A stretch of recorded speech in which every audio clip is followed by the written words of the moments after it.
The Global Poor Index hit the 1 billion mark in 2016, according to the United Nations Development Programme. Of this figure, unfortunately, the National Bureau of Statistics allotted 112 million to Nigeria in the same year, representing over 60% of the nation's population. Delving into the world of these individuals, who are mostly referred to as the underprivileged, raises a lot of questions as to how did the figure get so high? But most importantly, how can this alarming figure of 112 million be drastically reduced? It's our big story on this episode. I'm Ini John Mekwa.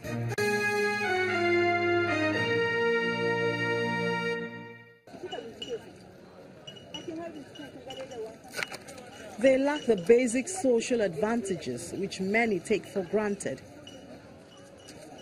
Enjoying the same standard of living or rights as the majority of people in a society is a dream or a fairy tale. They only see it in their minds. They are the needy, the underprivileged in the society. This group of individuals make up a majority of the 112 million Nigerians which the National Bureau of Statistics reports that live below the poverty line in Nigeria, a number which keeps increasing. I have a feeling that it's a combination of issues, starting with policies, starting with leadership and vision. Because we have enough natural resources to create, even if it's special economic zones, and empower people to do this, to do agriculture on a larger scale. As you are aware, Ini, we still have a lot of subsistence farming going on, even though the contribution to GDP is quite high, but it's still the hoe and cutlass type of thing. We need to have mechanized farming. We need to have clusters.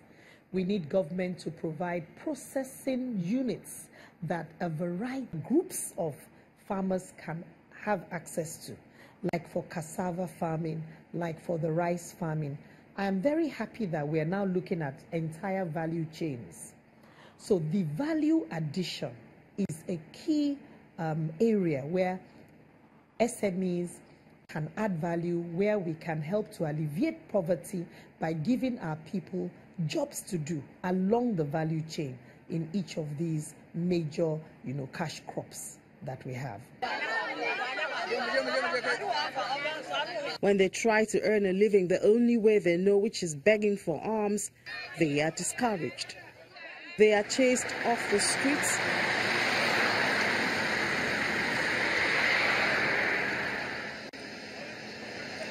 and sometimes bundled to locations they have no choice over.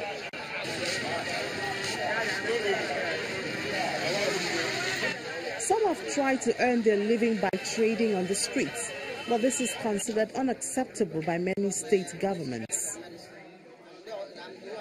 We are saying that anybody that feels that is physically challenged be able to learn a trade to help himself.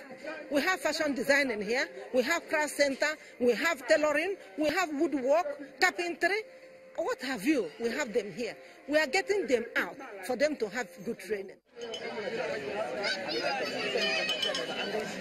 At the destitute home in Okobaba in the Butemeta area of Lagos, it's a heaven for some physically challenged and have-nots. Although it does not look like much, this place has served as a refuge for them.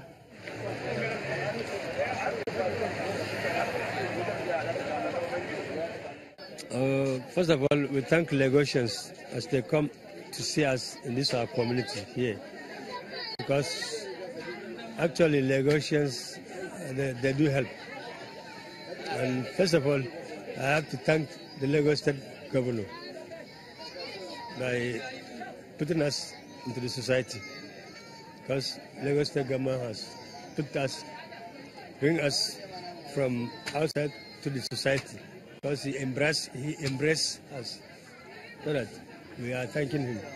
And for this Christmas, he brought a cow for us, a bag of rice, some tins of vegetable oil. To thank him for that.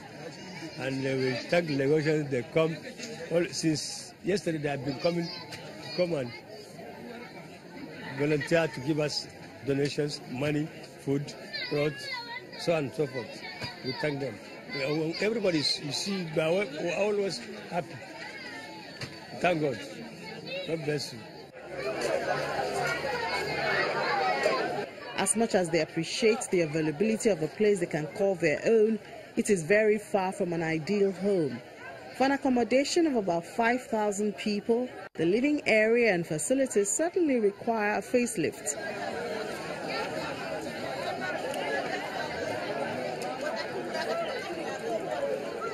Even our refuse, if you guys view, you see the refuse, the van that come and pick refuse, it did not even come at times. It's supposed to come before the Christmas, but they did not come. So we have, that's a major problem we are facing here. Due to our refuse, our toilets, we face a lot of different difficulties. Why don't they come? What is the excuse? Sometimes they say there's no van available. That's what they say to us. Sometimes we use the private sector to come and park it so that we pay them. While most people are physically challenged, there are those who were not, but still find solace here.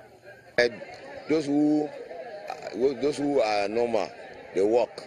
But those who are blind, crippled, leprosy, they only depend on their begging. There are a lot of people who go for labor work, some people go for Okada, some people buy and sell.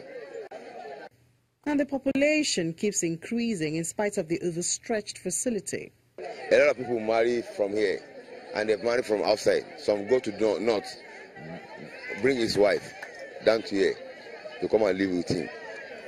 Some even we marry each other here.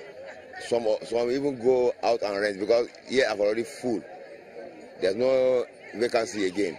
But people still go out, like inside Ebute, to rent a Paco house. So that in the evening they are here. When night comes, they go to the house for living.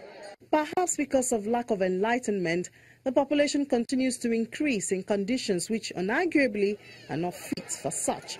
And the consequences include further spread of poverty.